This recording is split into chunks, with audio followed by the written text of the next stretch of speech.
Nope, I can't do it. I couldn't get to zero again. I killed it at 7 seconds left. I'm just too much of a pragmatist. What can I do? But you have joined the REI Rocks review today, and Angel, what's going on? What are we doing? Why are we here? Absolutely. So what we do at the REI Rocks Review is every Friday we take one of the sessions from a previously recorded summit session, and we break it down for you, and we help you pick out the important parts, because sometimes that's hard.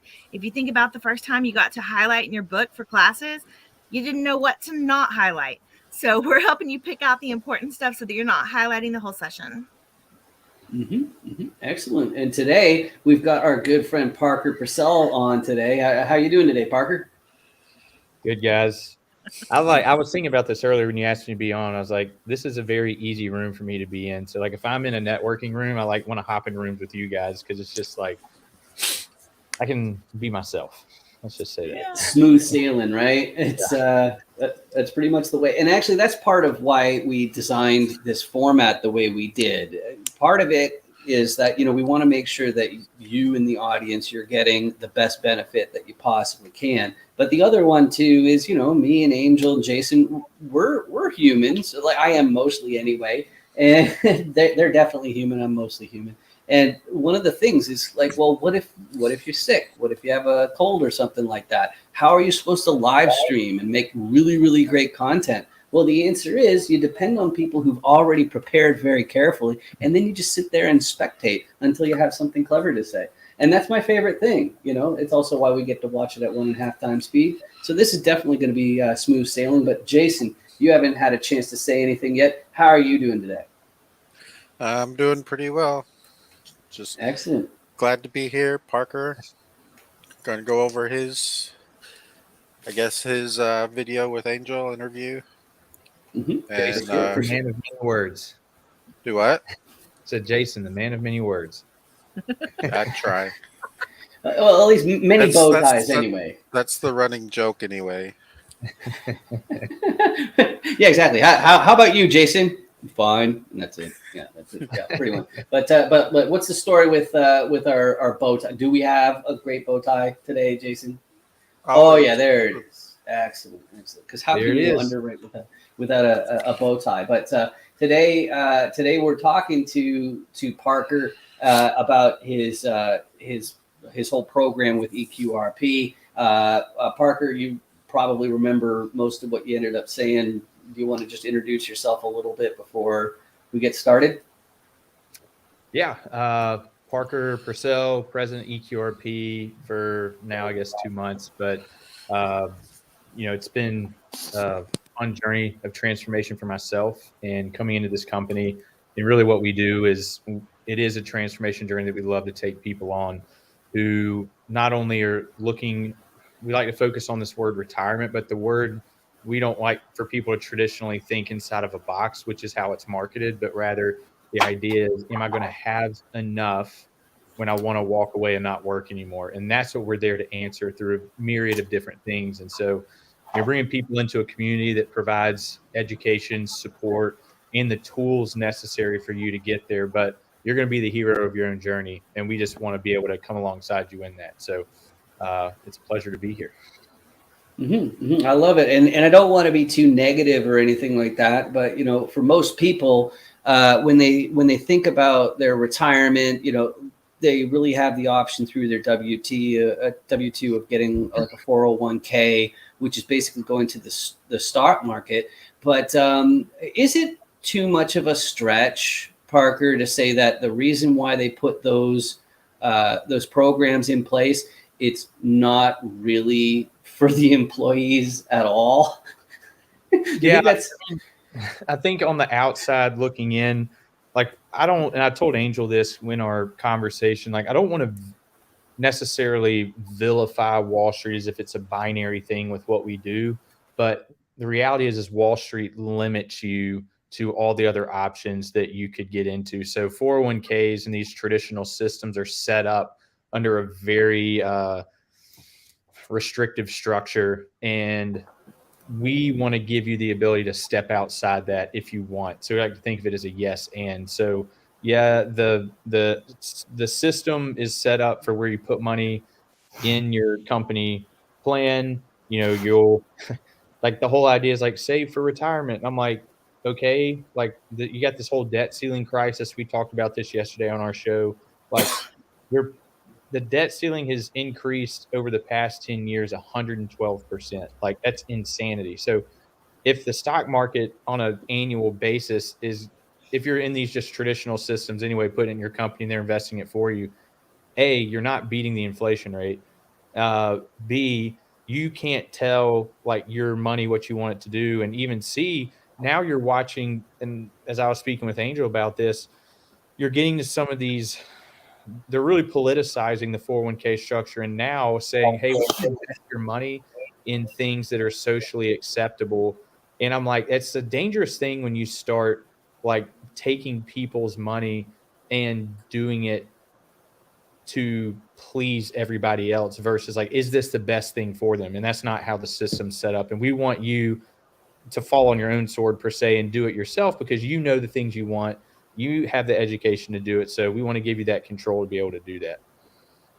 Beautiful. Beautiful. All right. So now I'm going to go ahead and I'm going to hit the wrong button and then I'm going to hit the right button to share screen. It's going to be this one right here. There it comes. And here comes the presentation. Let's rock and roll. This is from the summit. Once again, we're going to be watching this at 1.5 times speed. And I'm dating myself every time I say this. When I say, don't touch that dial. There's nothing wrong with your reception. It's actually playing at 1.5 times speed. It's not you. It's us. So let's do this. Hey guys, thank you so much for being here. This is, I've said it a bazillion times, but these are my 6 favorite days of the year. And I'm probably forever going to say that as long as we keep doing this. So I just want to thank you for being here. And hey, Angel, when are your first 3 favorite days of the year coming?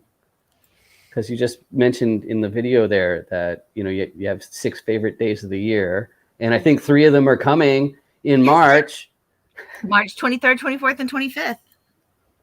Excellent. Excellent. And so that's our first of the year, the first summit. And I think there was some sort of sneaky thing that you can get to get the somewhat pricey VIP access. I think you can get it for a lot cheaper. Maybe do you want to talk about that now, or you want to wait a little bit? I can. So I heard that there was a stealthy way to get into that VIP upgrade for free.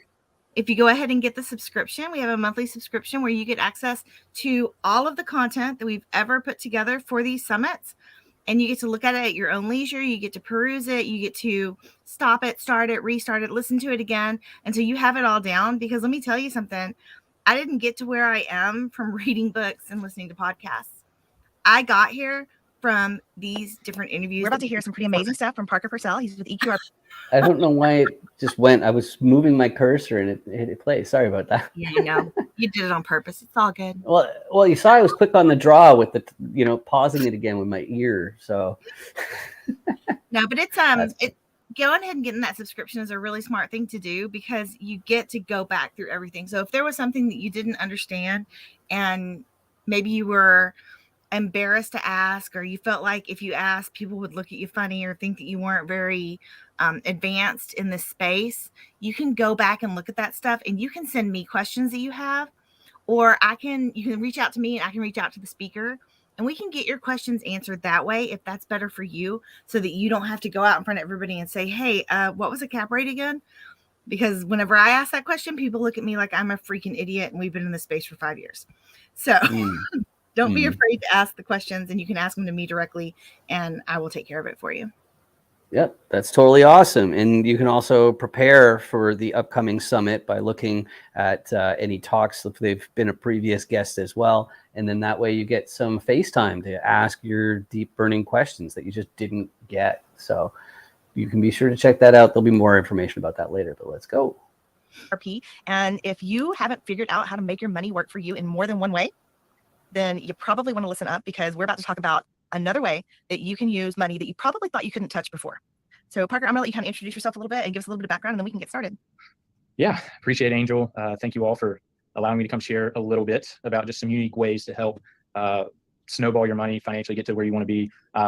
as she said, my name is Parker Pursell. I work with the EQRP company. And what I do is really just get to build relationships on behalf of the company with syndicators in the space, people looking to invest their money passively in different opportunities, and really just have a resource into how all this works. My background primarily resides in operations. I used to work at Chick-fil-A for about 3 years, and took my talents there to the family business and helped my dad in a big development project out there. And then went unemployed for a little bit, and honestly was kind of looking for a new fresh start somewhere to learn some more skills. And to be quite honest, I think this is a very true message, because the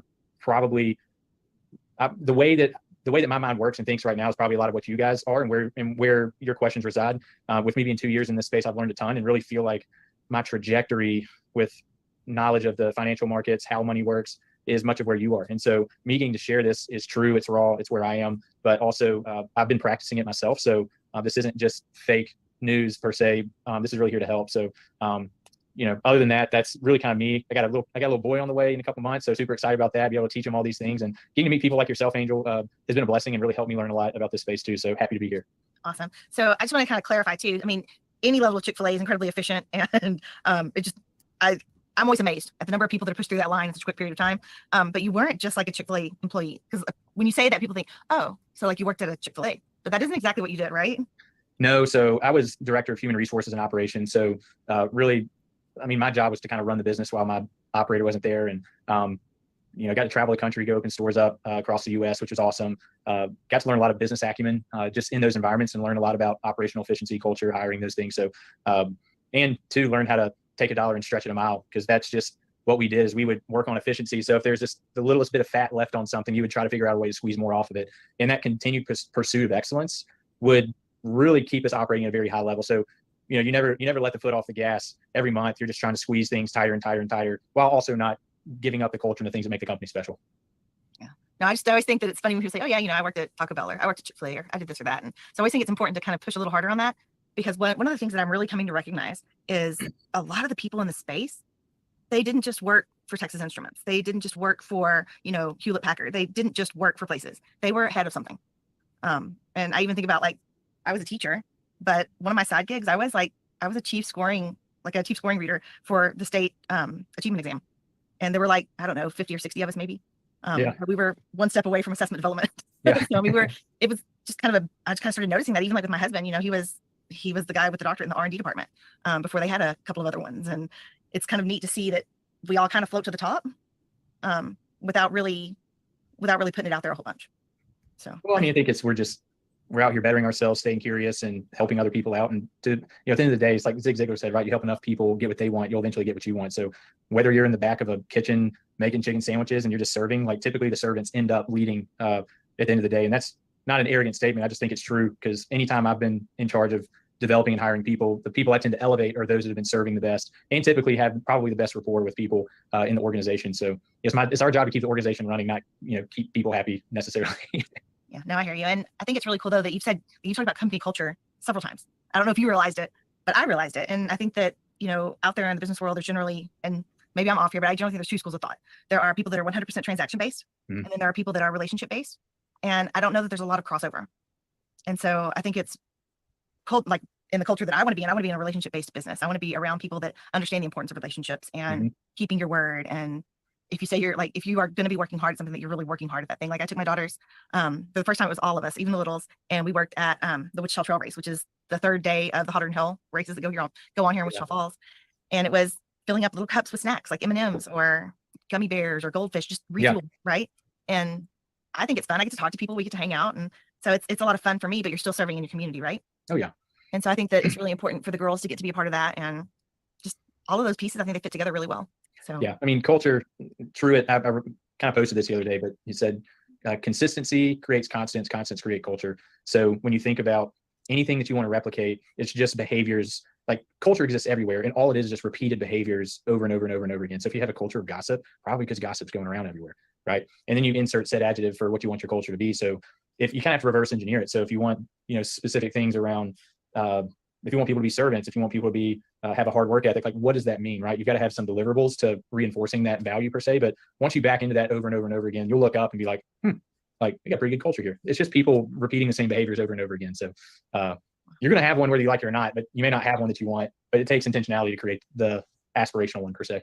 Yeah, no, awesome. And I think that we also tend to gravitate toward people that have the same kinds of thought patterns, value systems that we have. Yeah. And so that kind of brings you to like where you're at now, because you're working with Damien, and I have a feeling.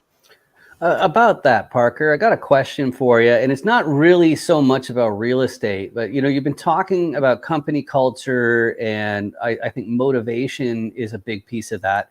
Have you? I don't know how big the company that you're working for right now is, but compared to Chick-fil-A, it's got to be smaller staff.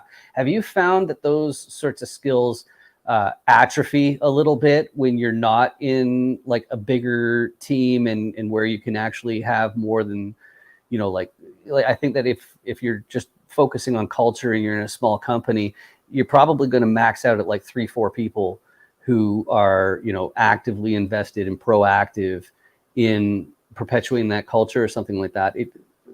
Or do you have some tricks to keep it going?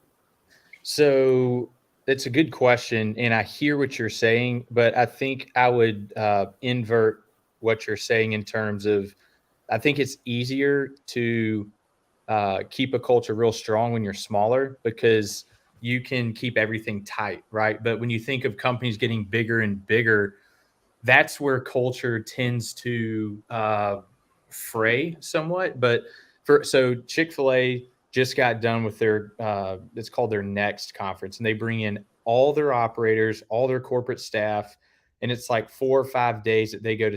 This year was in San Diego, and the whole conference, okay, was about culture. Now think of that. When you think of the operators not being at the store, they've got thousands of employees, Chick-fil-A does, and they invested a week of their time, which when you do the dollars and cents, it's probably that event probably cost them $40 million. And it was all about culture. Every single bit about it was about culture. So for me and what I've learned, I think it gets harder the bigger you get, because the more people you come in, you have other people's values, behaviors also come in and potentially may rub off on others, but you have to be very clear from the beginning. So if we've got it laid out, I'm not really worried how big we grow because we've got a system that we hire on, that we train on, that we communicate on. Like it's interwoven in our company. So like the culture ends up weeding people out. And what's funny is that like here at the company, we've never had anybody leave. We've only had to get rid of people. And it typically happens within the first 60 to 90 days. So, and it's fascinating because we're all so tight knit around this culture and these values that we hold real close. Basically, do your best, do the right things, show that you care. And we've got all that written out, and we have our ways that we basically honor those values. And so we're about to go through kind of like a facelift in the company with, ripping up carpets, repainting walls. Like it's going to be really cool because we just moved in this building not too long ago. But there's also, for me, I've got a framework and I guess some systems I'm going to implement once that happens. Like I want to visually put things up. Like it's going to be a part of our meetings. And so when people hear things over and over and over again, you typically just assimilate into that. And then when people step outside the values, you check it real quick. So you don't wait, but you got to be very intentional with it. And the smaller it is, the easier it is, I feel like. But the bigger it gets, it doesn't have to get harder. It only gets harder when it's not defined and you don't have a system around executing it. So that's where I would kind of leave it at.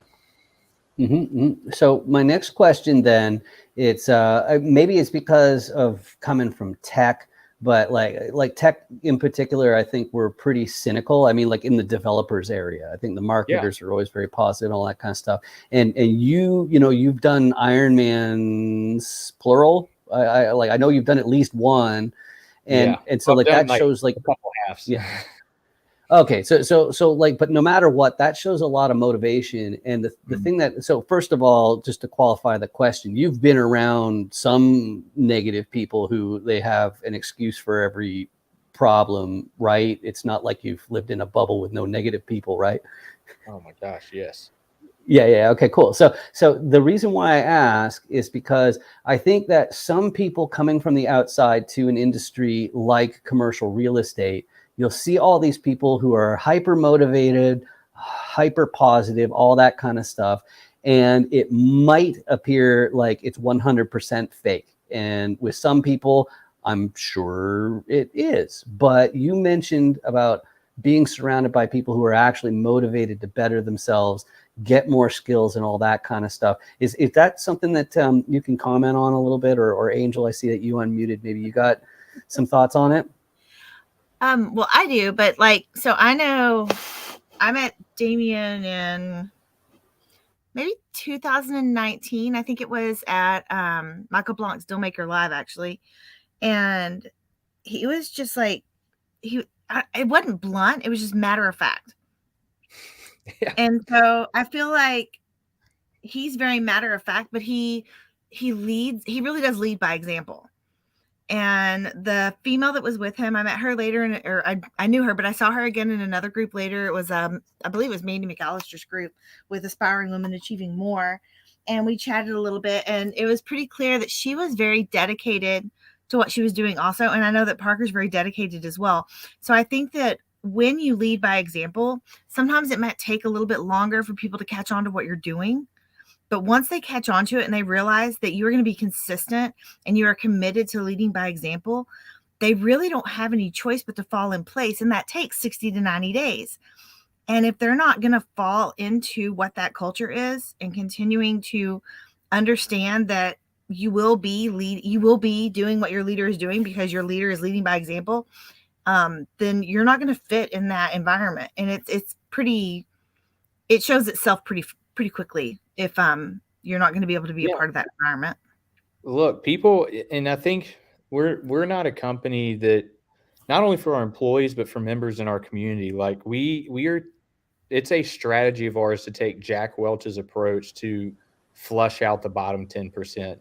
Those that are taking up majority of our time and playing victims. Like, we're a private company, so we have the ability to do what we want. I'm not saying that in a negative way, but the reality is if we're taking up time with people that are always, like you said, negative or cynical, it's just like it's a suck on our culture, it's a suck on our people, and we can't give the best of ourselves to those that truly need our help and are taking control of their lives. And so you're right, Damien is very matter of fact.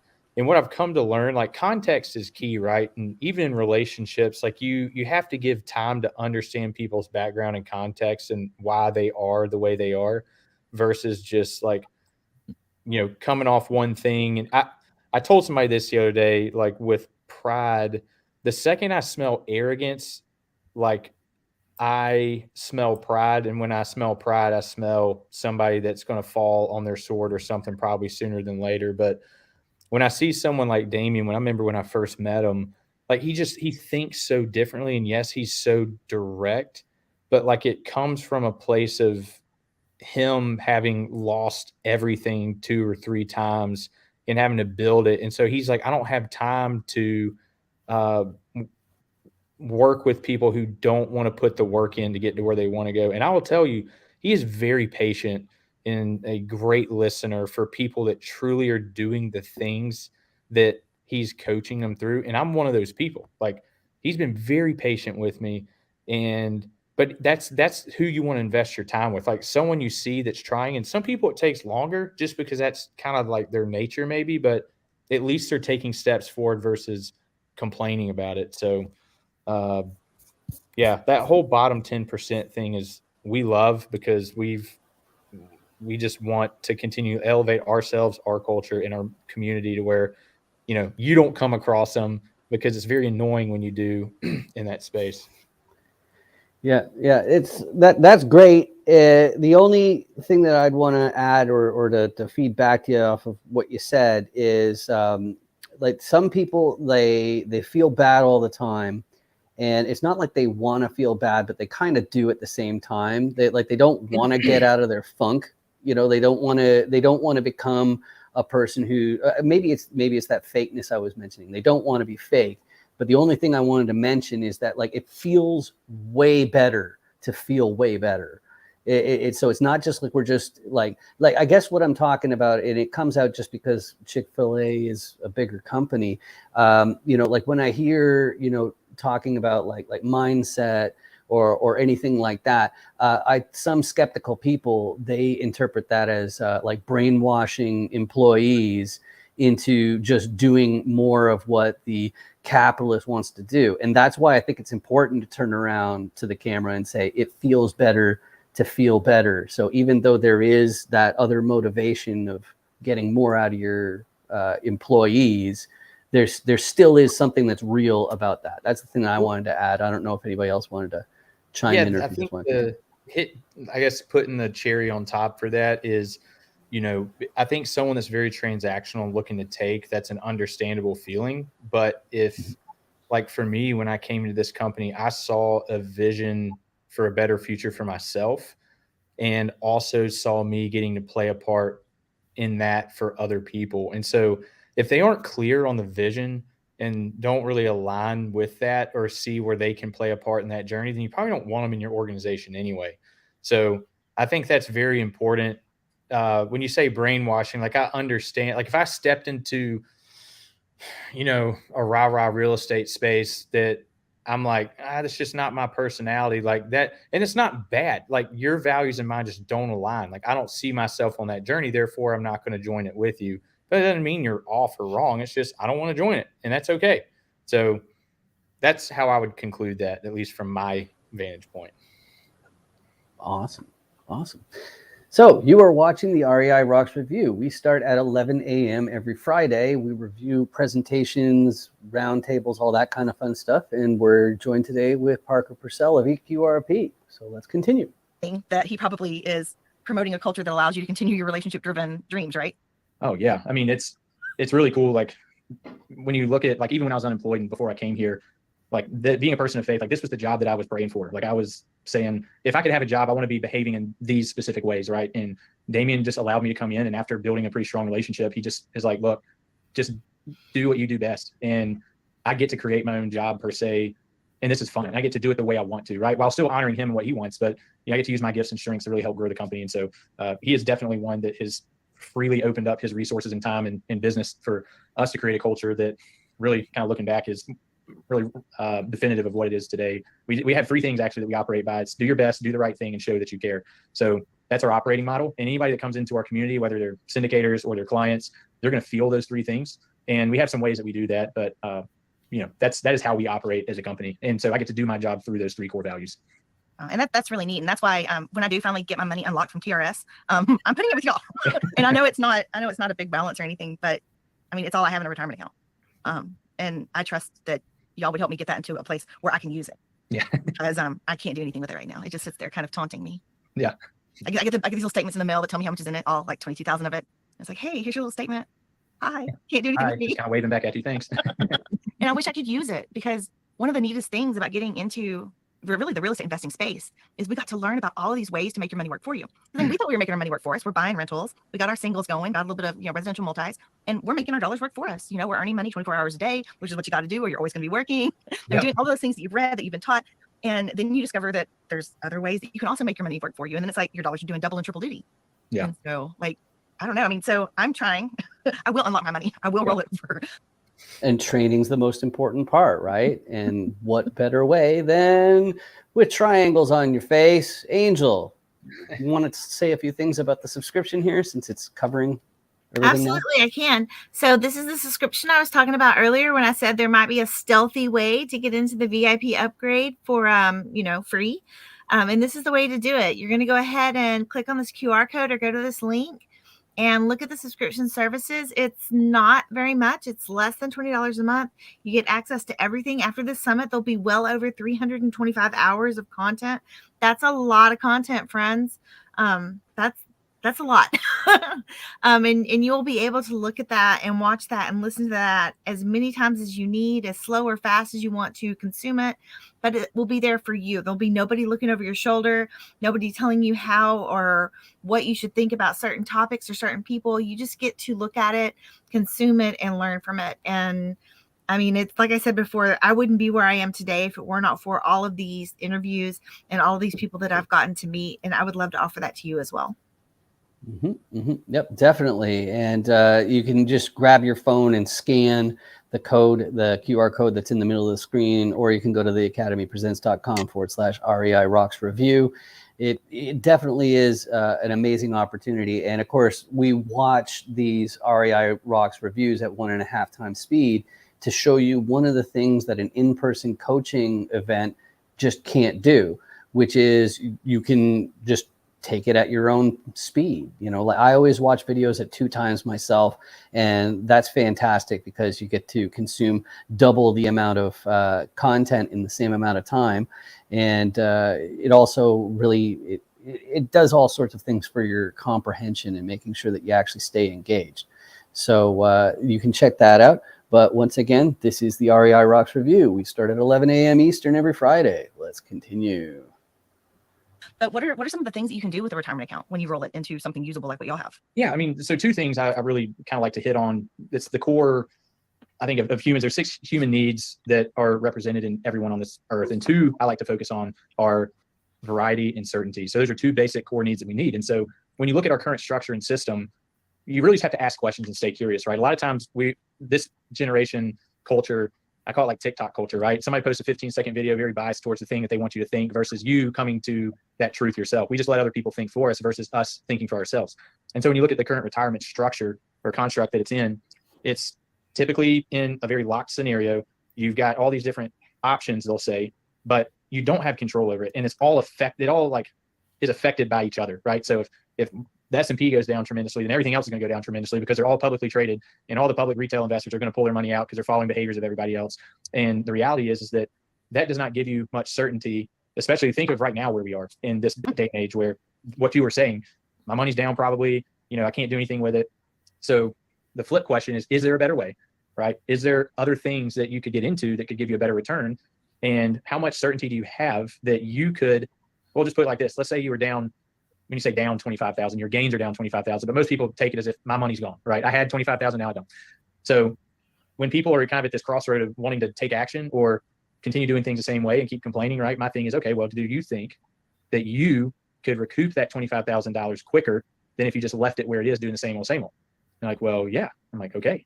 Like, how long do you think it's going to take for you to get that money back? That certainty play, right? I don't know. Are you more certain that you could get that money back if you had control of it? Yeah.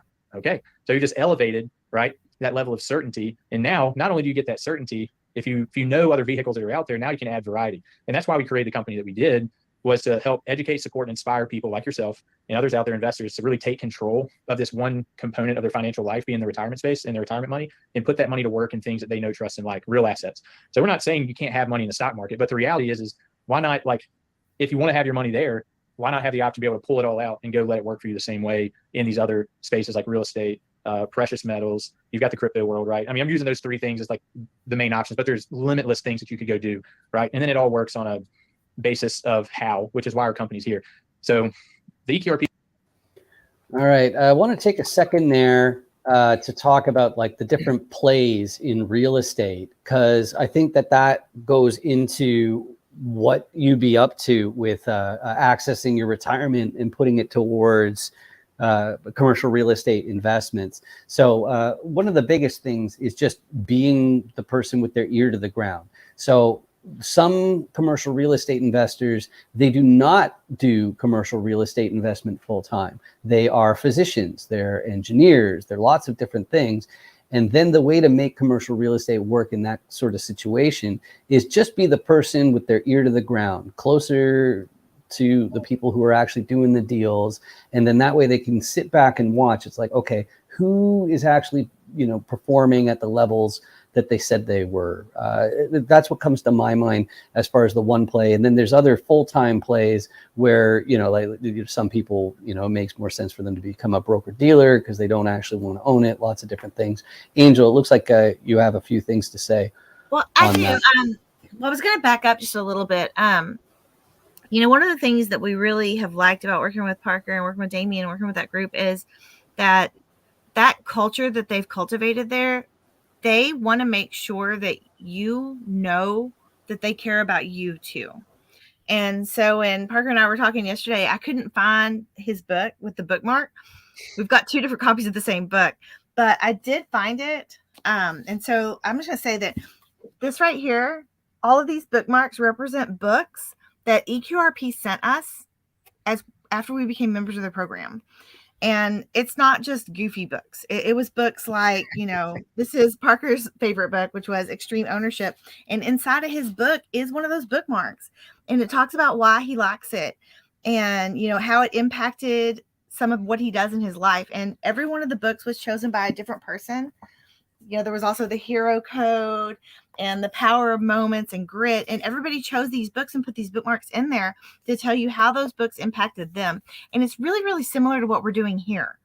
Because basically what we're doing here is we're going through these sessions and we're telling you what was important to us. What we feel like is that doggy bag. What's the takeaway? And they did the exact same thing here, but they put it on a bookmark.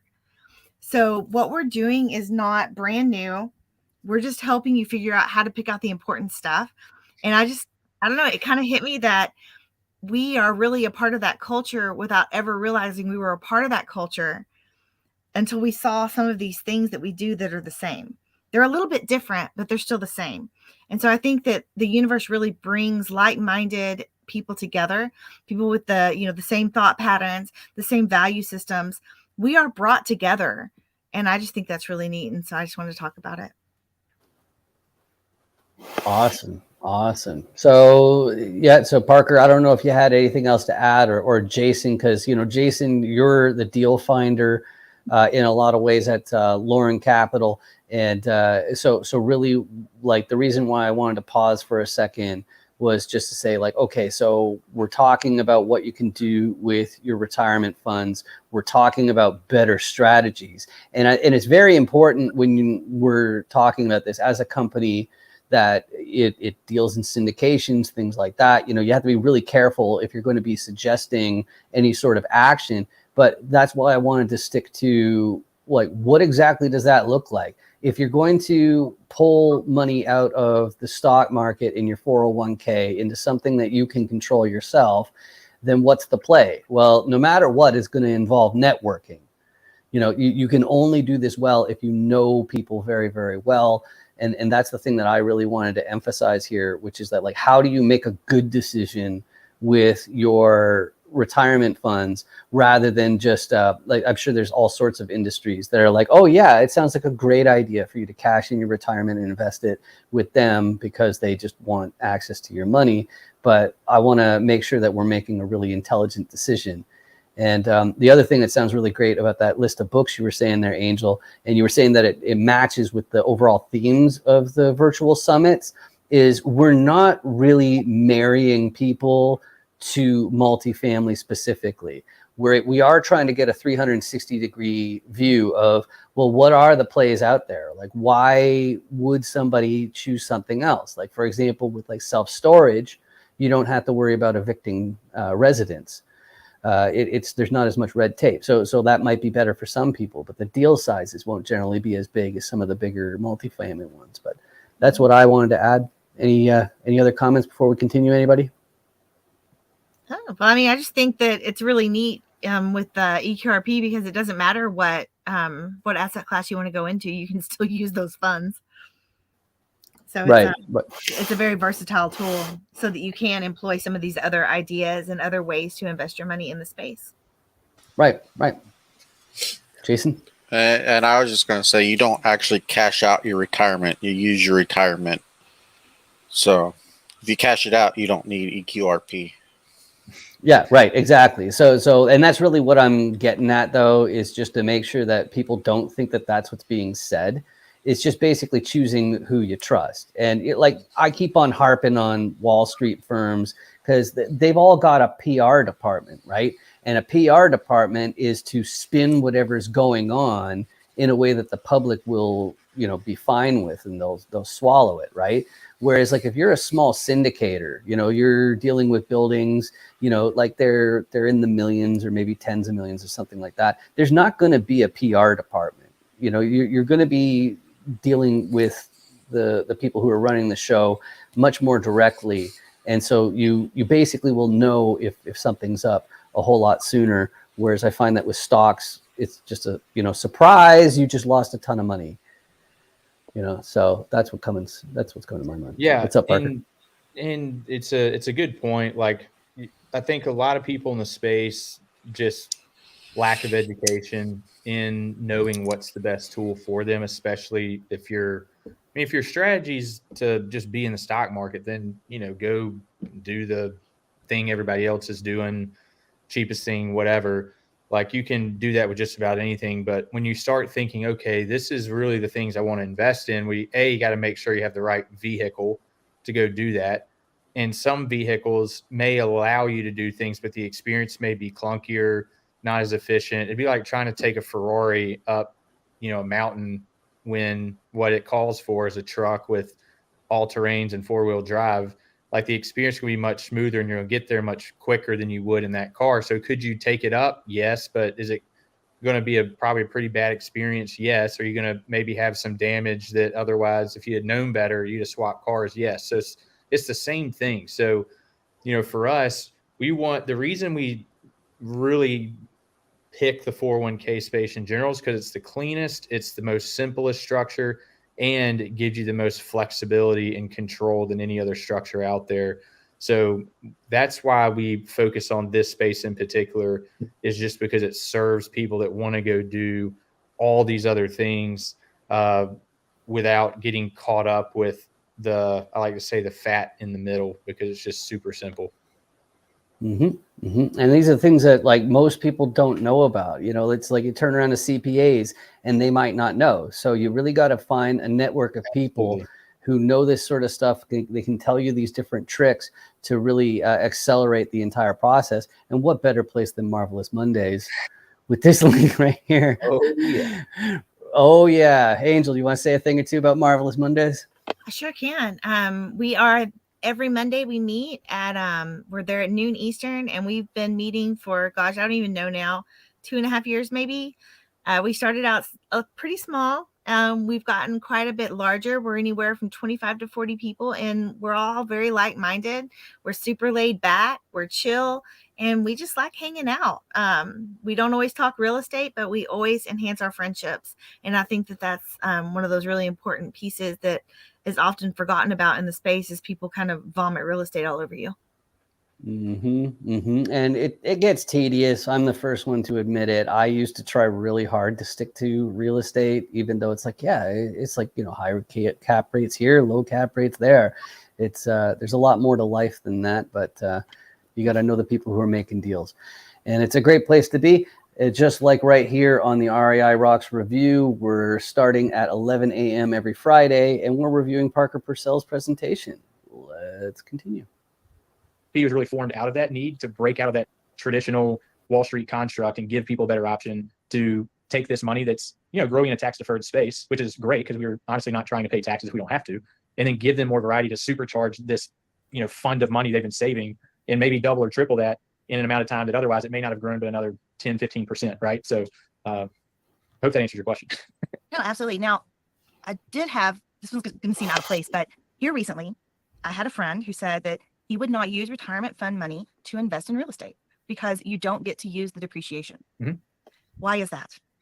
So pretty simple. I mean, with retirement, it all works black and white. There's rules to how it works, or really rules how this money works versus how your money in the taxable space works, right? So while yes, it's a valid statement and I get it, that money, because it's tax deferred or tax free, you can't double dip in the tax code. So if you're already earning returns tax free, the IRS isn't going to allow you to then offset any gains per se or losses with your taxable income, because you're already using a tax deferred system via any capital gains that you would incur on your investments, right? The only time you're going to pay taxes when you pull it out, or you're never going to pay it again if you convert to Roth, right? So, someone that does that, like, I get it, but all a retirement plan like the EQRP is a tool. So I'm not speaking of it as like, hey, don't invest your money in real estate. Don't, create this financially free life. it really comes from a lack of knowledge, I feel like, and just saying, hey, look, there are people that need vehicles to limit their tax liability. Like if you're a really high income earner, then you've got these people dumping money in cash balance plans and 401ks and SEP IRAs, you name it.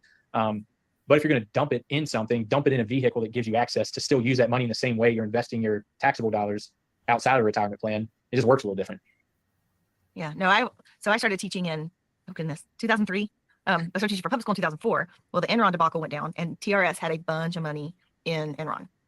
TRS is Texas, or it's the teacher retirement system of Texas, I think. But anyway, I believe that the retirement is based on earnings. But at the same time, I know that all the money in the retirement accounts for all the teachers in Texas is in all sorts of stuff because it was invested in Enron. It's invested in some real estate. It's invested in lots of different stuff. And so like Parker and I were talking before we started recording, it's like, there should be 22 there. How much of it is backed by stocks? I don't know. So is that going to make them more reluctant to give me my money, even though they're supposed to? Yeah, it really is crazy when you think about like it's your money, right? Like you earned it, you put it in there. And I like to say a lot of these places are like Hotel California. You know, the Eagles, any of you out there that listen to Eagles. You can't ever leave. Yeah, it's like super easy to come in, right? But then it's impossible to get out. So, you know, that's what I tell people when you go to Wall Street. I'm like, welcome to Hotel California. So it's a wild, crazy space. And the reality is you got to have people fighting for you that understand how all this movement works and all the questions that would arise from someone doing this for the first time. Like that's why we created this company, is to really come alongside people and give them that confidence. So it's like operating an iPhone, right? So they give you this tool to use, and anytime you have questions about it, right, you say, hey Siri, can I do X, right? Or what is X? That's what we are. We're kind of the operating system to this plan. So we give you the tool, we'll call it the phone. And then while you're using it, playing on it, when you have questions, you say, hey Siri, and we're the Siri. So we're here to help. We're here to help teach you the how, not tell you what. I'm not going to tell you what to do with your money, but we're here to help you get from, A to Z as quick as possible with as little friction as possible. Yeah, well, I know from our own personal experience, like I should be able to double the money that is sitting in that teacher retirement account in maybe 5 years. And I know I can do that. And so I want to do that, dang it. Yeah. let me do what I need to do with my money. Y'all aren't doing that for me. So let me do it for myself. And that's why I so desperately want to get a hold of my money, because number one, it's my money. But number two, because I've already seen what Jason and I are doing with our own personal money and our own funds and what we've been able to do to grow that money. And dang it, I want my money. You want your money, you want it now. I do, because I see all the benefits. And I know that like there's other savings too. It's alphabet soup, it's letters, UBIT. Yes. Yeah. Those things. Yeah. So those things are important. Like a lot of times that UBIT tax, it exists in all retirement plans. And all that is essentially if you were to invest, I mean, I'm going to use a hypothetical situation, but let's say you went and invested in a Taco Bell. That would spit off UBIT because it's an active business. But the difference with UBIT when it's tied to real estate is that debt portion, right? So there's this thing called unrelated debt financed income that is triggered, that triggers the UBIT. But the 401ks do not have that provision written in there. So when you're looking at a vehicle to invest in alternative assets, a lot of people are going to have, I'd say your savvy investors probably have a piece of their portfolio tied up in real estate, right? Because they understand the returns, the advantages of it, right? But that debt piece is such a big part of that portfolio that if you don't have the right vehicle, most people just don't know, right? You'll hear the term, oh, self-directed IRA. That's just what they're conditioned to say in the real estate space because they think that's the only way that they can do it. But it's definitely not the best vehicle to invest in real estate with. And there's more friction involved because there's custodians, so on and so forth. But debt inside of an IRA is going to hurt you, especially with real estate. It is going to be lighter fluid to your returns in a 401k because that provision is not in there. Meaning if you had 70% leverage in a deal, so like Angel, if you had a property that you're presenting to your people and there's some real estate investors with their retirement, if you had 70% leverage on that deal and they invested with their IRA, then each year, 70% of their profits, because 70% leverage was used, is going to be subject to paying a 37% tax. They're just going to have to pay that every year. And then when the exit happens, then they're going to have to pay that tax on the exit as well. And so I think if you're a syndicator out there, like especially in the real estate space, talking about this, you're saving your investors some tax liability by telling them about another vehicle that's not going to hurt them. So instead of paying that, $15,000, $20,000, $30,000 tax bill on an exit, and plus whatever they're paying each year on the returns, now they can put that money back in their pocket and go put that towards your next deal. So what's the likelihood, what's the certainty you have that if you could help someone in that way, right, save that money and say, hey, look, I just saved you $30,000. You think they're going to probably put that with you in the next deal? Probably a little more certainty that they would, right? And so can you do roughly the same things in an IRA and a 401k? Yes, but they work differently and there's different rules with how they play. And depending on what you're trying to do, like if you're just wanting to stay in the stock market, it doesn't matter what you have, right? Just let it stay in the stock market. But if you're looking for more control, more certainty, and more variety, I mean, the 401ks are the only way to go because it really amplifies, I think, your alternative investor to what they want to do and does not limit them there's just less red tape. That's the only way I can say it. So, and then our company, like I said, you just have a team of people next to you that really gives you that support and clarity on how it operates, so you can act quick and get into the deals that you want to get into. So on with y'all, is there still that is it arm's length provision in there? Like, number one, how does that work? And then number two, like, I know like when we're doing distributions, the distributions go to, I guess, the custodian. And so the people whose accounts it is, they don't even, I mean, I guess they can look online and see their balance, but they're not even involved in it. Is that the arm's length thing? Well, that's kind of like out of sight, out of mind, right? Typically, if you don't have control over something, then you probably don't have a lot of knowledge of what's actually going on, right? So no, arm's length, what it means is any deal that you get involved with. So if I invest, have $50,000 to invest in a deal, I could not be actively involved in that deal, meaning I couldn't be a GP and invest my retirement money in a deal that I'm actively working. I would have to say, hey, Angel, I've got this 50 grand. I'm going to get it to you. That's arm's length distance because it meets the horizontal criteria of how you can invest, meaning it's not a parent, spouse, child, grandchild, like the vertical lineage. It runs along the horizontal. So friend, sibling, cousin, aunt, uncle, you name it, you can go that route. So you just typically where people get, I think, most hung up is on their type of strategy. So if you get in a single family space, you can still invest in single family homes through retirement, but people have built models around the single family home and they want to do that with their retirement. It makes it really hard for them to break off into a new way of doing it because they can't be actively involved. You have to front all the money in those expenses through your retirement. So the mortgage has to be paid, the light bills, like any expense related to that house has to be funded from your retirement account. So I'm really simple and kind of lazy when I say I'm a passive investor just by nature. I don't really want to get involved. So I'm more happy of just saying, hey, I'm going to give it to someone like Angel and let her invest this money for me and do all the work and change the toilets and deal with all the headache. And I'm just sitting back waiting for a return. Wow. So then this made me think of something else. So if you're needing cash flow, you probably don't want to use your retirement account because you don't actually get any of that. Yeah. So any distribution you get comes back to your retirement plan. So let's just say, you've got something spitting off 15% a year, or we'll just say $10,000 a year. That money's going to go back into your retirement plan tax-free, right? So yes, it's not going to give you that active cash flow, but it kind of depends. And I say it depends, meaning that what if you're of retirement age, right? And we have a lot of clients that come to us that are retired that want access to their retirement money to invest. So now they have the ability to pull that money out, right? Whenever those distributions come back in, because they're eligible, but then they're just going to pay the income tax on it each year. So I like to say people they're actually retired and have the ability to pull that money out. It kind of serves them pretty well because their salary is now invested each year, what they're paying themselves, right? And they've got this just flywheel effect that's happening with this distribution of income that they're getting. So, if they only need $60,000 to live off of, and they're pulling from this pool that is continually being invested in these real estate assets that's dripping out these distributions to them, it's actually pretty smart, right? So like I said, it depends. But if you're looking for active cash flow, you could take a personal loan out of your plan, which is another unique way you can use something like this and play bank with yourself. So let's say that I didn't have any, well, first off, I wanted some active cash flow. Second, I didn't have any investable dollars from my taxable income, right? My bank account. I could pull up to $50,000 out of this plan, right? And invest it with you. I would just have to pay it back over a 5-year period into my plan at prime plus minus 1 interest rate. So instead of going to a bank, right, and paying them interest, you're paying yourself interest back to your retirement plan, while also whatever that $50,000 is generating, you get that active cash flow back. So you're basically pulling money out to generate some active cash flow to you that you're going to eventually put back in here, but you're using it out here to help, generate some of that snowball effect you might need outside of retirement plan as well. Yeah. You pause it real quick, Dan. I think that this is probably a good point for me to talk about is that, many people that aren't educated on like thinking, oh, my money's locked up forever. Like it doesn't have to be that way.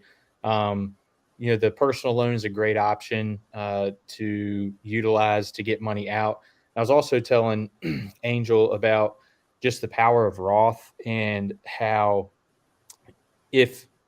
so your basis inside of this plan, you can have both ends. So, Jason, you were like, I want to convert some of my money to Roth, then that's considered basis. And I like to say it's like a savings account because you can get access to it.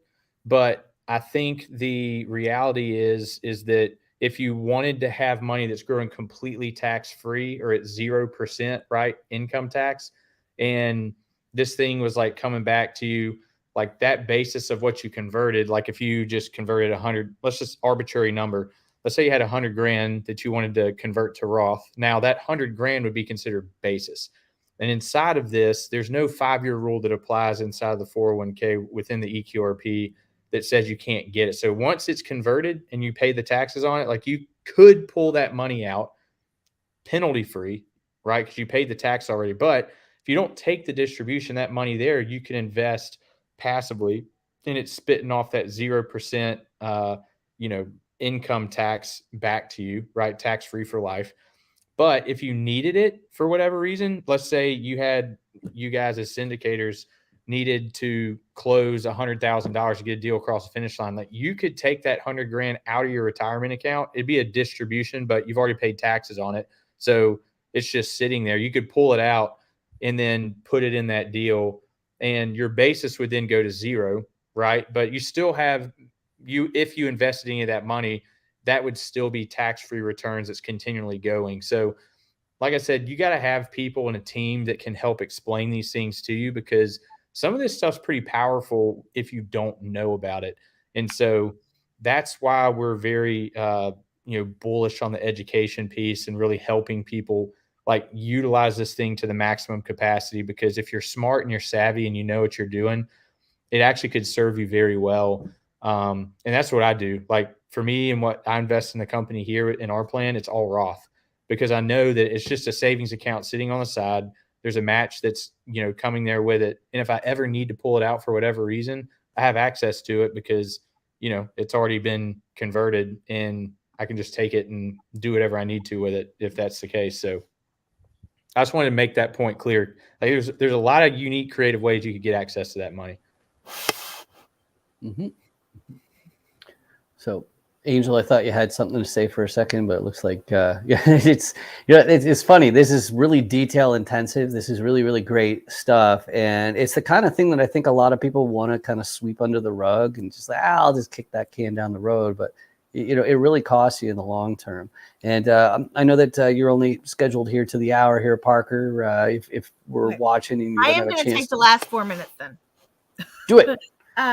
So I see, Parker, I see that. So we got a little private chat going on. And my husband is like, so I invested in a deal. They decided they want me to come on as a GP, but I invested in that deal with my EQRP.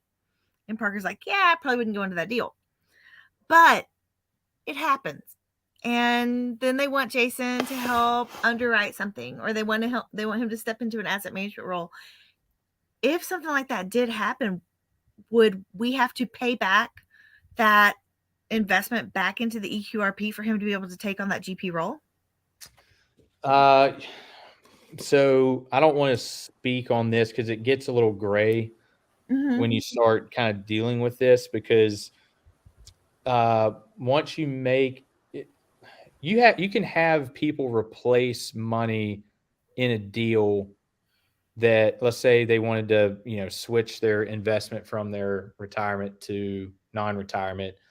You have to work with a sponsor to be able to do that. And there's obviously a lot of paperwork, as you guys know, on the side to make that happen. And so you have to replace that. But at the same time, I'm always sitting there thinking, if I'm standing in a court of law before the IRS, how can I be above reproach and everything to where you would not be looked at as self-dealing? And that's the thing, is because if somebody looks at it, the IRS is going to say, where is self-dealing going on? And I'd say if you somehow, and this is not advice, let's be the disclaimer right here, please go check, because it is a gray area, but it's always we're just bouncing ideas here. Yeah. So this is above reproach. And I honestly, it's probably a good question for me to just go kind of revisit with some people. But I would say if you that did happen, make sure that the money is free and clear from you being involved in that deal before you ever step foot in that deal, if that makes sense. So that meaning if you were to be listed as a GP, you don't want to be listed as a GP with your retirement money sitting in there, because then that would be looked at as self-dealing. You would want to be listed as a GP if they allowed the money switch to happen, and then you came in after that happened, to where you could basically sit before the judge and say, look, I did all this before I went in. I wanted to make sure I wasn't self-dealing. So there's no nefarious activity that's being looked on. So that is my, call it my opinion, whatever, but that is not, I'm not a legal counsel, anything like that, but That's how I would look at it. Yeah. So ask your attorney is the right answer, and your CPA, and your mom. Pretty much. Well, no, it's just we might be looking at situations like that sometimes, and it's like, if you needed help, could you have asked before we got into the deal? Yeah. Everything I keep on hearing come out of attorneys' mouths are disclose, and I know that with employers, sometimes what'll happen is there'll be like some sort of penalty that you have to like prepay, like pay back a signing bonus or something like that within a certain number of years. And then what you do is you just go to the new employer and say, okay, well, you need to cover this, and that's just one of the fees of my involvement. And so I guess like giving the limited partner piece, back, and it going straight back into your EQRP account as part of a contingency for you to join in. That's probably what I'd ask the lawyer. I'd say, it's like, well, how about that then? But I'm just a guy who likes to go off of reason and logic, which doesn't always work. But there's a lot of gray area, and I'll kind of close with this because I jump. But like the gray area is just really tough because you just want to make sure that you're above reproach. And I think that's how you have to think about it, is how could I show that legally, morally, ethically, that I was, in right standing and I did everything with honest intent, and, not that could be looked at as self-dealing, and self-dealing down to the minute degree, because that's what they're looking for. And the IRS is always going to say you're guilty until proven innocent, not innocent until proven guilty. And so, and then if, I don't know, we come across people that want to get real cute with this. And I'm like, hey, like, just know, like, the great thing about having total control, and the greatest and worst thing about this plan is that you have total control, right? Depending on who you are. And so sometimes people want to go rogue and, well, what about this? Can I do this? I'm like, look, just find something else. Like, put it in something else. There's a lot of great deals out there. This isn't like the greatest deal. Be patient, because the reality is what's going to cost you if you do it wrong is far more than you just doing it right. Because that's just where I'll leave it. Because I'm like, I just don't want to get you in trouble. If I'm saying if it's gray, stay away. Like, that's just my play. No, and I think that's something we have to look at too, because I mean, we've got 4 kids. Our youngest is, how old is she now? 7, 6? Anyway, our youngest is very small. She's in kindergarten. And I don't want to get us in a situation where they might not be able to be with us. So I don't like that gray area dance with that stuff either. Well, I've got to jump, but y'all finish the show strong. Thank y'all for having me on, and always a pleasure interacting with you all. For sure. Thanks a lot. Awesome. Thanks, Parker. Cool. And we'll continue. He can speak in his own absence. How exciting is that? Let's rock and roll. This is the REI Rocks Review. We stream on YouTube and Facebook and LinkedIn and all that kind of fun stuff every Friday starting at 11 a.m. Eastern. Let's check it out. I guess 2 different scenarios are in my head kind of brewing, but if you're of retirement age and you're having to do your required yearly distributions or whatever those things are. RMDs. There you go. Required monthly or whatever it is. Yeah. So do you keep your depreciation then, since it's coming back to you as passive income?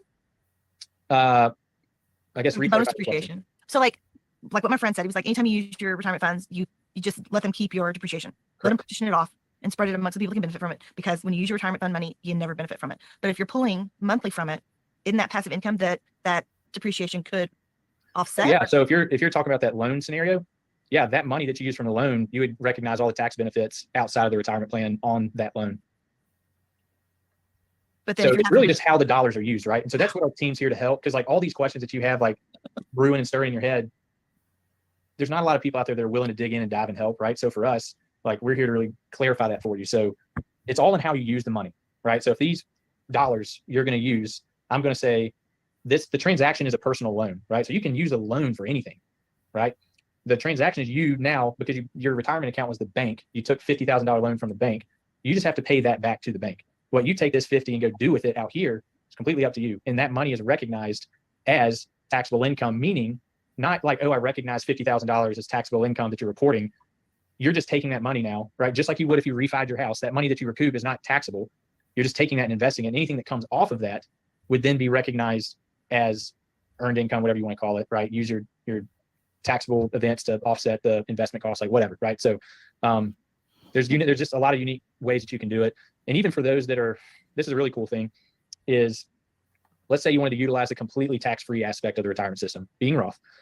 If you were a real estate professional and you had just, let's say you had a property that you were able to realize $300,000 in bonus depreciation that year, right? If you had $300,000 in your Roth that was already, or not Roth, but in your traditional retirement plan that you wanted to convert to completely tax-free, meaning you're never going to pay taxes on it again, you could do a Roth conversion. So take that traditional money, convert it to Roth, use that bonus depreciation from your being a real estate professional, and that would just completely zap the event. So you had just taken that depreciation and zapped that Roth conversion, and then just transformed $300,000 into $300,000 completely tax-free, which, by the way, anytime you have an event where you convert Roth, that's considered basis, you have access to pull that money out at any time. So you can say, now I've got this money that I could pull out if I needed it at any given time to use for whatever, but this money is now growing completely tax-free because the government allows you to do so, and put that in real estate investments, and it kicks back 15, 20% a year completely tax-free. And then whenever you hit the retirement age, right, everything you start pulling out is completely. Okay. So he said 15 to 20%. I'm pretty sure that depends on finding some really, really sweet deals. And like, of course, like he's not talking about like they don't provide deals really at EQRP. It's still up to you to find it. So the thing is, like, that mention of returns, it's not part of what he offers, and it's not anything to do with us either, just for the record, because it's not. So I just figure that's important to add there. But absolutely. Whatever. Tax-free, meaning your gains that you've made off that basis. So it's pretty unique, and it's all about knowledge, right? And some people's strategies aren't going to align with like what our company does, right? Not everybody fits into this ecosystem of wanting their strategy to kind of revolve around this, but there are a lot of people that we serve that find a ton of value in this, and high net worth individuals, people that just think outside the box a little differently. And so, yes, there are the real estate people that drink the Kool-Aid and they're just like, I'm never putting money in retirement. Like, that's fine, right? But there may come a day where you're making so much money that you're like, I need some other tax advantage vehicles to dump because I don't want to pay any taxes, right? So why not put it in something that you can then still do the same thing that you're currently doing? It just works a little different. I know, absolutely. No, we've so Jason has a 401 and we've taken the 50,000 loan before. And the other piece of that too is if you don't pay back the loan, it becomes income. Yep. And so, and I don't know if if you don't pay back one loan, if you can never take another loan, or if it just decreases that basis that you originally had. I don't know how it works. I just know that one of the things that he had to sign was that he understood if he didn't pay it back, it would be counted as income. Yeah. Yeah, which is true. Yeah, no, it's there's a lot of really neat ways to get into the space, especially when you think you aren't able to. I know there's people that they put in their 20 years or whatever, and they don't have a big bank account, and they can't just buy into something, and so they think they can't be a part of it. But they've got this retirement account that they've been paying into for the last however many years they've been working. Yeah, they got like $1.5 million just chilling in their bank in their retirement account, and but it's because nobody teaches. Correct. How are we taught? We're taught go to college, get a job. Look what I learned on TikTok. If you're got employer match, pay up to the employer match. You're taught these things. And so I think Jason and I were really fortunate to have grown up in families that invested in real estate. But even then, I don't think Jason's dad was using his retirement account. I know my grandparents weren't. And so I just sit back and I'm like, man, where would it have been if they had known about that tool? Yeah. I mean, you think of the trajectory that a lot of people make, and I use myself because before I entered this community, we'll call it, this different world that exists of investing, for me, I was like Wall Street, stocks, private equity, hedge fund, Enron, you name it, right? You're just thinking of like, oh, I want to be at this level in this place financially, but I don't know how to get there, right? And a lot of it's just the community you're surrounded with. And so I'm not saying I grew up in a bad environment. It was great, but this just wasn't a core value of financial literacy or learning how a dollar worked.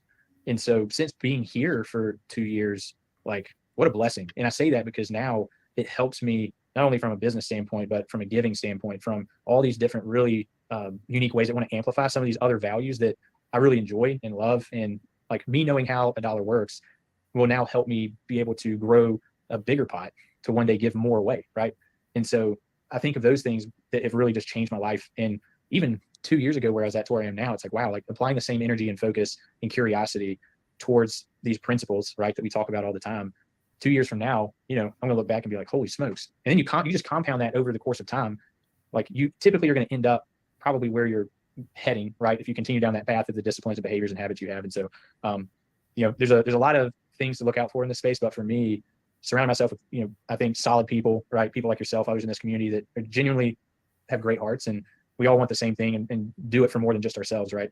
It just really helps put us in a place to, I think, lift others up too. And it's fun when you see people like, oh, what? Like this aha moment. And then now you got to put the work in though, right? You can't just, it's not just going to happen, right? You got to be disciplined. You got to keep those things up. So. Well, I mean, I'll be honest, when you were talking about that 300,000 totally tax-free, in my mind, I was like, that just became $400,000. So what would you do with an extra $100,000? And my math's probably off. I'm probably off somewhere there, but I'm just thinking each 100,000 tax-free is like gaining 33, actually gaining 37, but I just did it at 33. And I was like, that's an extra $100,000. Well, yeah. And two, I think it's everybody's strategy's gotta be different, right? Like there are people that just so browbeat retirement plans. Like, yes, I hear you from one angle of what you're saying, but like also your argument on the other side is to never pay taxes. Oh, this is great, 'cause I have to pay zero taxes. I was like, you can do the same thing with this, like, and never pay again, right? And be investing it in something that is growing completely tax-free. Like you're never having to worry about taxes, right? So I'm not saying it is the one all be all, right? Utilize everything out there to your advantage to get you to where you want to go. This is just one part of the element. It's one tool. Which retirement plan are all the grumblings going on about that, because somebody had like a couple billion The IRAs. in their or that was IRAs. Okay, cool. Yeah, it's good to know for The anybody out there. Till. Yeah, I know the one you're talking about there. Yeah, thanks. The toolbox. No, So, absolutely. No, and for that's people what I are say, sitting, when people are sitting out there like, you just don't want to pay taxes, it's not really that. It's that I don't want to pay more than what I'm legally required to pay. And I know. And this is my very favorite subject. There's no subject that I enjoy more than this one because, like everything you hear, especially like left leaning, is, all these, rich fat cats who are paying no tax or anything like that, as if it wasn't the government who set up the programs that they did to give the tax advantages that they have. And that's really the long and short of it. It's no surprise to the government. See, if you go back in history to, the time of fiefdoms, there was a king and all these different lords and whatnot. The fact is the king didn't have the pull to force everybody to pay tax on absolutely everything. So as they were setting up policies, they were figuring out, okay, we got two different plays that we can do to end up better off. One, we can get tax revenue from businesses, or if we still want to control it, but, people are less inclined to, be transparent or whatever else, they can just give tax breaks to encourage certain behaviors. So the government doesn't need to tax everybody the same. And if they want to actually have a level of control over certain things like real estate, they'll just give you breaks. They'll just make it like, okay, do this for us, and then you'll pay less tax. So like the whole like implication that people aren't paying their fair share, I think it's the most disgusting thing that has come out of government, is to imply that, some people who, aren't cheating on their taxes are being bad people because they're not paying as much when we're still playing by the rules. So I don't know. I think that's it. That I'm still going to be volunteering. I'm still going to be doing charity work. I mean, I'm still going to be doing things to uplift the people in my society and the people in my community. It's just that I get to choose how to do that. Mm-hmm. And I know that kind of sounds jerky too. Like, well, you're kind of a jerk, but I want to be able to do what makes me feel best. And I enjoy helping people, but I want to choose the people I get to help. Like one of the reasons why Jason and I really got into multifamily was for the scalability of it, because we want to start a foundation that helps people with rare genetic conditions, with people like our son.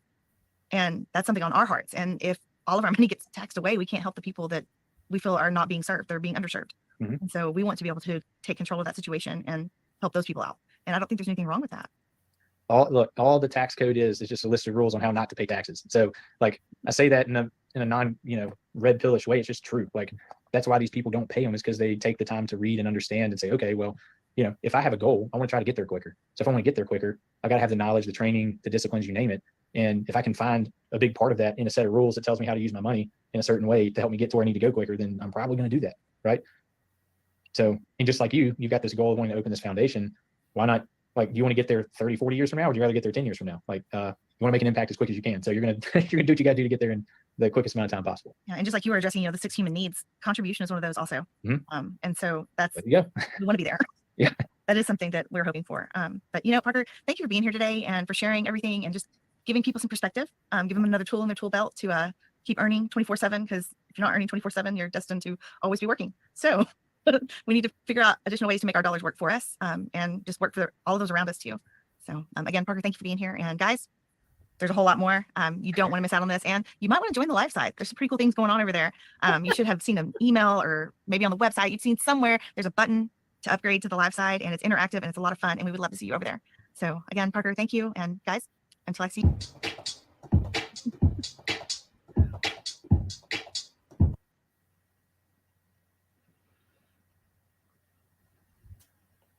Uh-oh, can't hear you. You're muted. Yeah, so it's fine. What I was saying wasn't that interesting anyway. No, just kidding. So the main thing that I want to jump out and get in front of after that presentation, EQRP, it's a service for taking your retirement money and converting it into something that you actually have some control over. And that's compared to most people's 401ks. Like basically you were given the option to contribute or not, and then you have some fund managers that decide where all that money goes. And so like you can't say, hey, I've got access to much better options, and so I want to have some control over that until you make this jump. But the thing I wanted to emphasize is, like, just if I were blindfolded and just around strangers and I hear people starting to talk about investing your retirement in something, like, you should be scared, you should be cautious, like they're literally going after your retirement. Of course, Wall Street's already done that. That's why these 401k systems happen, is because they're trying to get access to more capital into the stock market, into these equities and all that kind of stuff.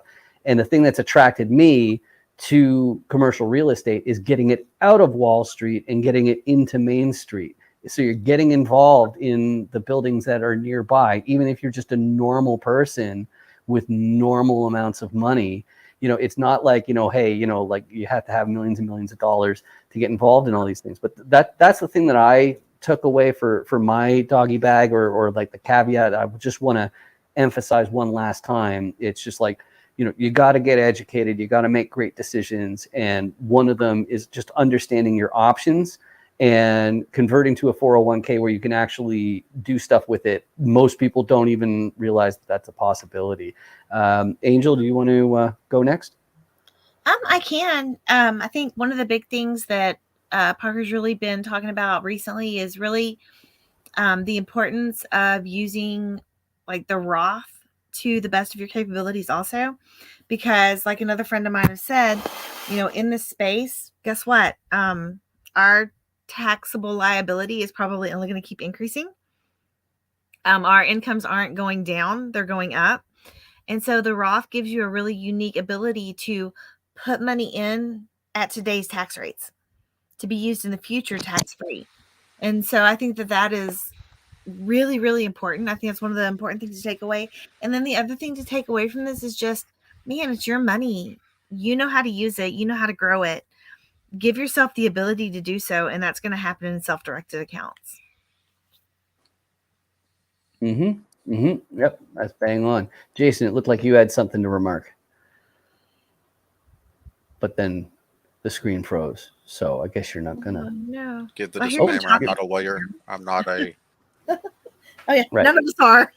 Yeah. Now we can hear you. Yeah. Am I here? Yep, you're here. He's disclaiming, and I'm like, oh yes, none of us are lawyers, none of us are financial advisors, none of us are CPAs. We are just people, regular people, like that. We don't have a bunch of certifications. So this is.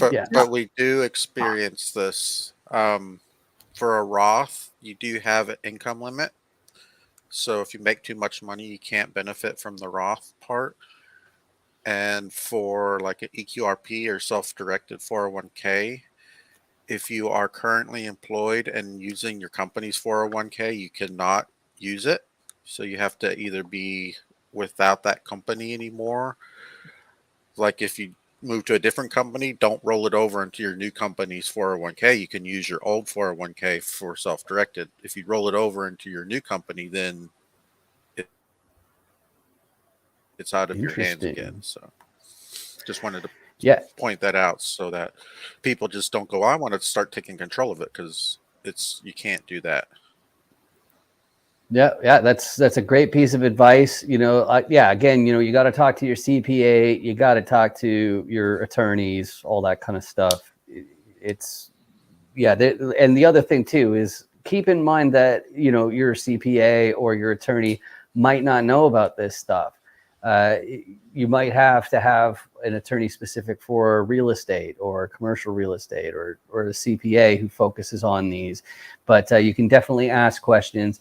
And, as far as, like what happens if you turn around to your CPA, you ask about this, they have no idea what you're talking about. You go to another CPA, they know what you're talking about, but you kind of get the heebie-jeebies about them. You can just go to another one as well. So just make sure that you're really talking to people who, really get why people do this, because it's kind of crazy. Like when you have the option to generate a bigger retirement fund and you're not paying income tax before you contribute to it, you really should be doing that, as far as I'm concerned, because that's just from a mathematics perspective, the arithmetic that I see, especially if you have something that'll perform. So, Angel, you look pensive. Well, no, I'm just like, I'm just thinking, I'm frustrated with my TRS account again. And I'm thinking about like the day that I can finally say on one of those recordings, I got my money. It'll be a very happy day. Yeah, for sure. For sure. All right. So as far as the things that we haven't plugged yet, we haven't mentioned anything about the underwriting services that Jason offers for commercial properties. That's not just multifamily, but if you're a syndicator, if you're doing deals, if you're getting into this space and you want to understand how underwriting works, Jason has some awesome services for that. And I'm sure Angel would love to say a few things about it. Jason can talk about it too, but yeah, no, I can talk about it. Basically there's a whole array. So there's 3 different things we can offer you here. He can come in and he can take your numbers, look at your numbers in your own spreadsheets and tell you if he thinks that they're accurate. He could take your numbers and put them into his spreadsheet and give you the variance if there is any, or he can come on as your full-on underwriter. And those are kind of the 3 services there. The other thing he can do is he can do a whole custom build for you. He can be your person that creates your underwriting spreadsheets for you. So there's 4 options there, 3 where he's just kind of working with you, and 4 where he is creating something for you to use on your own. So Jason, did I cover everything, or do you have anything to add? You covered everything. I did want to point out that to schedule a time with me, you can go to theacademypresents.com/Jason. And then I can get a introductory meeting going and figure out where I can best suit your needs. So excellent. And it's all about the numbers. It's all about the arithmetic. And it's one of those places where experience really comes into play. Like one thing that I'll see on social media pretty often is I'll see somebody talking about, we got this deal going on, and, the loan is about like 2.5%. I'm like, I sincerely doubt that. There's like right now, there aren't a whole lot of 2.5% loans floating around, and the people who have them, they're probably holding on to them for dear life. So, there are things that you'd only know if you're in a community, you're well connected, and you know what kind of deals are going on there. And I'm talking about loan interest, just so you know, because the cheaper the loan, the better you're doing. Anyway, this has been the Real Estate Investing Rocks Review. We're here every Friday at 11 a.m. Eastern. I super duper appreciate the fact that you joined us today. Anybody else have anything else to say before we sign off? No, just another thank you to Parker for being here with us. Definitely. He's an absolute prince of a guy. I didn't get a chance to bug him a bit about how he must be sleep deprived now with his newborn.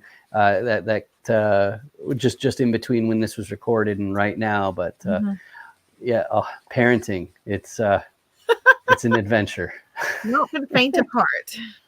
Yes, exactly. Anyway, so thanks a lot for watching, and we'll see you next week. Or, you really should come to Marvelous Mom Days because that's cool. But yeah, should. follow us on LinkedIn and YouTube and subscribe and all that kind of stuff. Thanks.